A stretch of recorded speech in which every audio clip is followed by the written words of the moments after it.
Ayan mga pare, meron tayong aircon dito na bigla daw namatay dun sa indoor. So ang gagawin natin check natin kung may supply itong ibabaw na to. So set lang natin ng AC volts. So may supply naman siya mga pare, Yan. So ating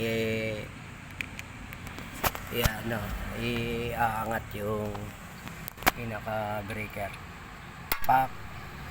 Yan. Ngayon check natin dito yung sa baba kung may supply na. Yan, i-check natin to. So meron na supply mga pare. So kailangan pag ganitong nakakaintindi ka talaga mga pare kung siya ba ay talagang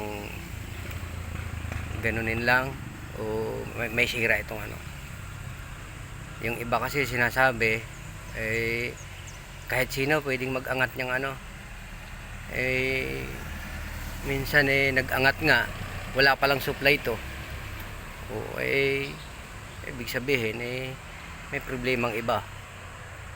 Hindi, yan ang ibig ko sabihin na hindi pwedeng nang hindi nakakaintindi, hindi pwedeng gumalaw ng mga ganito. Dapat mga nakakaintindi kasi gagalaw ka dito, hindi ka marunong gumamit ng tester, paano?